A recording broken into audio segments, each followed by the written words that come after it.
이 복된 시간에 주시는 하나님의 말씀은 사무엘상 19장 13절에서 24절 말씀입니다.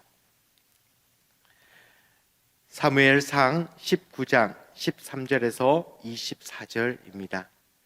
구약성경 441면에 있는 사무엘상 19장 13절에서 24절의 말씀 함께 한 절씩 교독하도록 하겠습니다. 미갈이 우상을 가져다가 침상에 누이고 염소털로 엮은 것을 그 머리에 씌우고 의복으로 그것을 덮었더니 사울이 전령을 보내어 다윗을 잡으려 하매 미갈이 이르되 그가 병들었느니라. 사울이 또 전령들을 보내어 다윗을 보라 하며 이르되 그를 침상째로 내게로 들고 오라. 내가 그를 죽이리라. 전령들이 들어가 본즉 침상에 염소털로 엮은 것이 그 머리에 있었더라. 사울이 미갈에게 이르되 너는 어찌하여 이처럼 나를 속여 내 대적을 놓아 피하게 하였느냐. 미갈이 사울에게 대답하되 그가 내게 이르기를 나를 놓아 가게 하라. 어찌하여 나로 너를 죽이게 하겠느냐 하더이다 하니라. 다윗이 도피하여 라마로 가서 사무엘에게로 가서 사울이 자기에게 행한 일을 다 전하였고 다윗과 사울이 나요스로 가서 살았더라. 어떤 사람이 사울에게 전하여 이르되 다윗이 라마 나요스에 있더이다 하매 사울이 다윗을 잡으려 전령들을 보내더니 그를 선지자 무리에 예언하는 것과 사무엘이 그의 수령으로 선 것을 볼 때에 하나님의 영이 사울의 전령들에게 임하여 그들에게도 예언하게 하시니 어떤 사람이 그것을 사울에게 알림해 사울이 다른 전령들을 보냈더니 그들도 예언했으므로 사울이 세 번째 다시 전령들을 보냈더니 그들도 예언을 한지라. 이에 사울도 라마로 가서 세구에 있는 큰 우물에 도착하여 물어 이르되 사무엘과 다윗이 어디 있느냐. 어떤 사람이 이르되 라마 나요스에 있나이다. 사울이 라마 나요스로 가니라. 하나님의 영이 그에게도 임하시니 그가 라마 나요스에 이르기까지 걸어가며 예언을 하며 또 벗고 하루 밤을 몸으로 누웠더라. 그러므로 속담에 이르기를 사울도 선지자 중에 있느니라 하니라. 아멘. 사무엘상 19장 말씀을 보면은 다윗을 죽이고자 하는 사울의 살인 계획들이 계속해서 반복되어지고 있는 것들을 발견하게 됩니다. 사울은 왜 이렇게까지 다윗을 죽이고자 했을까요?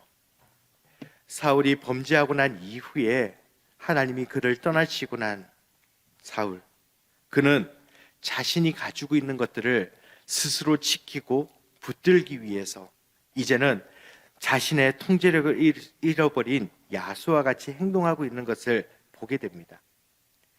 사울의 이러한 행동들은 이제 상식적인 사람이라면 생각하지도 않을 것들을 판단하고 행동하고 있는 모습을 발견하게 됩니다. 사울은 다윗을 없애기 위해서 자신의 딸을 마저도 살인의 도구로 이용하려고 합니다. 이 세상에 어떤 아버지가 자기의 원수를 죽이기 위해서 자기 딸을 그 도구로 삼겠습니까?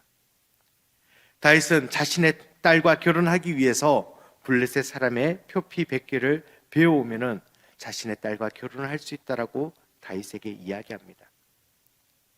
이제 자신의 손이 아닌 블레셋 사람의 손으로 그를 죽이고자 하는 이 사울의 계획 앞에 다윗은 순수하게 그 표현을 듣고 블레셋 사람을 죽이기 위해서 나아갑니다. 무엇 때문에요? 하나님의 영광을 위하여. 우리를 대적하는 블레셋 사람을 죽일 때 100명이 아니라 200명의 표피를 배워 돌아온 다윗의 마음, 그 마음을 오히려 다 이해해주고 더 품어줘야 됨에도 불구하고 사울의 행동은 여기서 멈추지 않습니다. 그의 사이가 된 다윗을 어떻게 하려고 합니까? 오히려 다시 한 번 더 19장을 시작하면서 그를 죽이고자 한다라고 선포합니다. 세상 사람도 그렇지 않을 겁니다.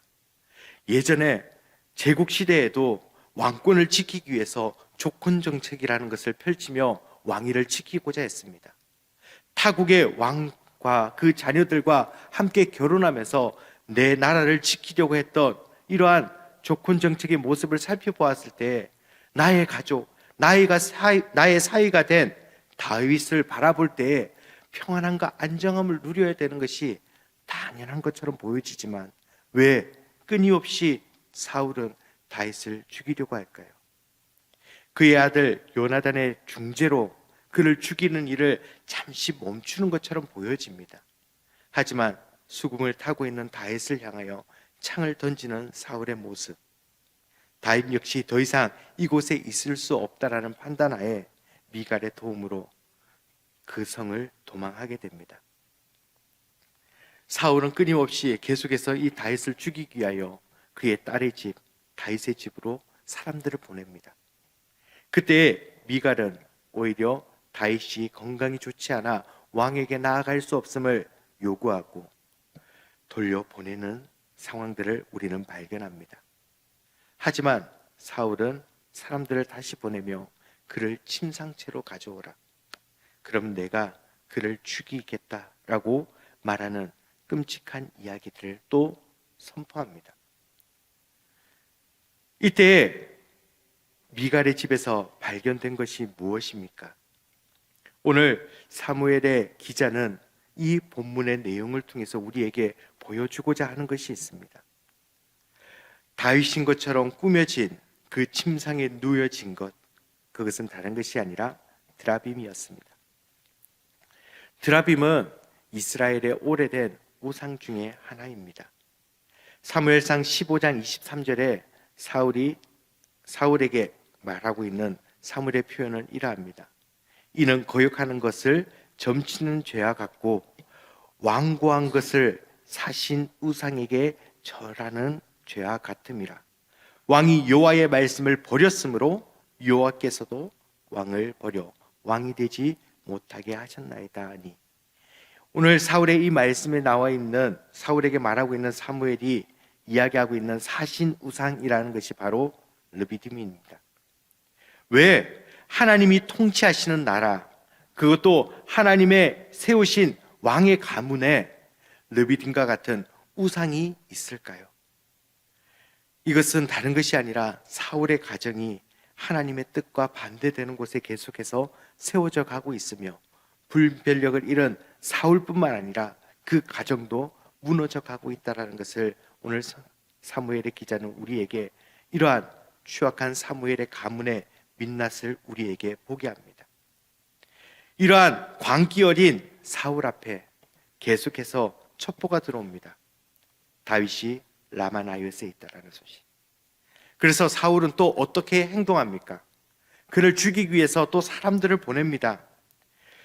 사울의 명령을 들고 달려가는 전령들, 그들에게 성경은 하나님의 영이 전령들에게 임하심에라고 이야기하며 사울의 명령이 더 이상 계속해서 진행되지 못하고 멈추어 서게 되는 것을 보게 합니다. 세 번의 상황이 반복되는 이러한 상황 가운데서도 사울은 다시 한 번 더 깨닫지 못하고 오히려 이제 직접 자신이 라마로 내려가게 됩니다. 사람들에게 다윗과 사무엘이 어디에 있는지 물어보고 라마나이ot에 있다고 찾아 말하는 것을 듣고 난 이후에 그를 찾기 위하여 떠나는 사울에게 동일하게 하나님의 영이 임하시며 예언을 하며 오히려 죽이고자 했던 다윗, 그리고 사울 앞에서 옷을 벗고 누워서 예언하는 사울의 모습을 저희들은 묵상하게 됩니다. 오늘 라마에 방문하고 있는 이 사울의 모습을 통해서 우리는 무엇을 바라보게 됩니까? 무엇을 또 묵상하게 됩니까?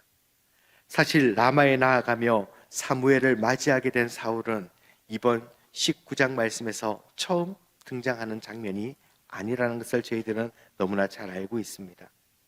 이미 사무엘상 9장 말씀에 아비의 나귀를 찾기 위하여 방황하던 중에 라마에 있는 사무엘을 찾아갔던 사울의 모습을 저희들은 기억할 것입니다. 그를 찾아갔을 때 어떠한 일이 있었습니까?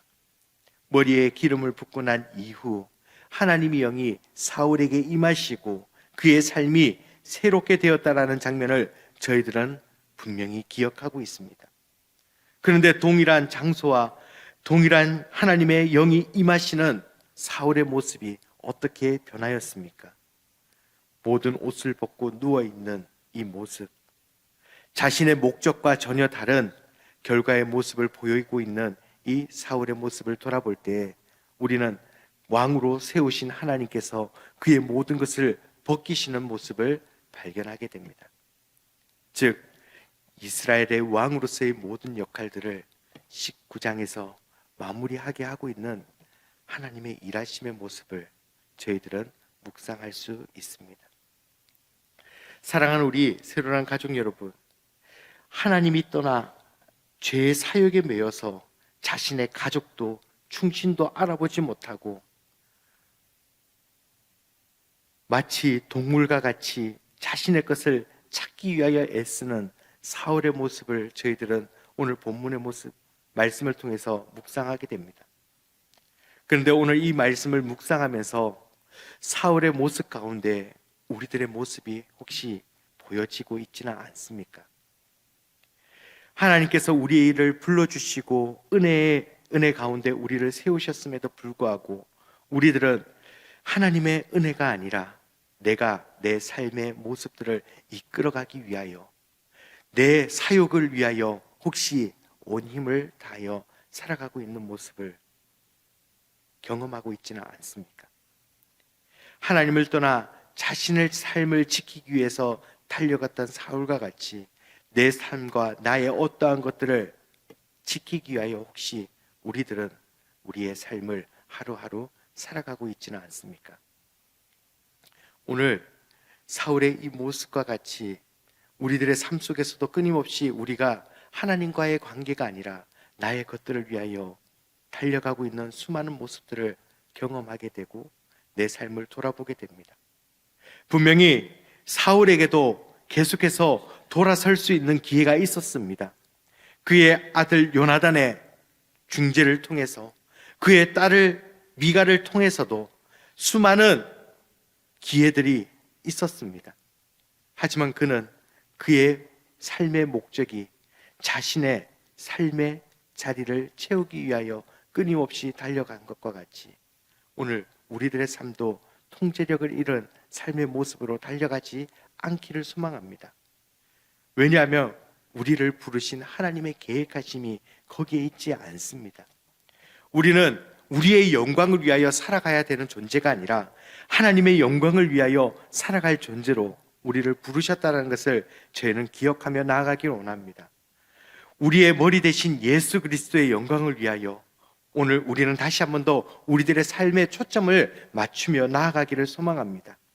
하이델베르크 요리 문답 51문에 이러한 질문을 우리에게 하고 있습니다. 우리의 머리 대신은 그리스도의 영광이 우리에게 무슨 유익을 줍니까? 예수 그리스도를 따라가는 삶, 그 영광의 삶이 오늘 우리에게 어떠한 유익을 줍니까? 라는 이 질문에 요리문답의 대답은 이러합니다.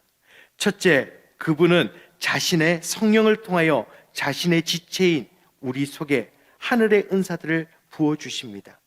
둘째, 그분의 모든 원수들을 대항하여 자신의 권능으로 우리를 보호하시고 보존하시는 것입니다. 즉 하나님의 영광을 위하여 예수 그리스도의 영광은 오늘 우리에게 이 세상을 살아갈 수 있는 은사의 힘을 주시며 또한 우리의 대적을 오히려 하나님께서 공격하시고 우리를 보호하신다라고 분명히 이야기하고 있습니다. 이것이 우리들이 살아가야 될 삶의 모습이 아닙니까?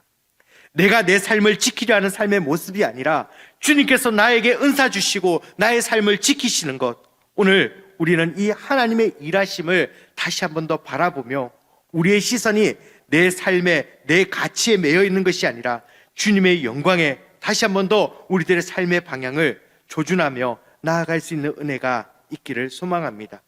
그래서 벗겨진 사울의 영광이 우리의 목표가 아니라 우리에게 덧입혀 주시는 예수 그리스도의 영광이 우리의 시선의 최종적인 목표로 나아가는 하루가 되기를 소망합니다. 함께 기도하겠습니다. 은혜로우신 하나님 아버지, 처참하게 무너져가는 사울의 모습을 발견하게 됩니다. 끝까지 자신의 자리를 지키기 위하여 수많은 돌아설 기회가 있었음에도 불구하고 무너져 가고 있는 사울의 모습, 더 이상 이제 그의 권위를 내세울 수 없을 정도로 모든 것이 벗겨진 사울의 모습을 바라볼 때 우리의 삶의 모습이 그 자리에 서 있지 않기를 결단하며 저희들은 나아갑니다. 주님, 우리의 시선은 내가 내 삶을 지키는 것이 아니라 나를 도우시는 하나님의 영광을 다시 한 번 더 바라보며 예수 그리스도의 그 영광이 우리에게 임할 것을 다시 한 번 더 기대하며 주님을 찾고 부르짖으며 나아갑니다. 주님, 우리의 삶에 머리 되어 주시고 내 삶에 하나님의 능력으로 넉넉히 임하며 나아갈 수 있는 은혜가 있기를 소망하오니 하나님, 우리 모든 믿음의 동력자들의 가정을 채우시고 인도하시며 결코 우리를 떠나지 아니하시는 놀라운 하나님의 은혜 가운데 저희들이 날마다 서게 하여 주시옵소서. 예수 그리스도의 이름으로 기도드립니다. 아멘.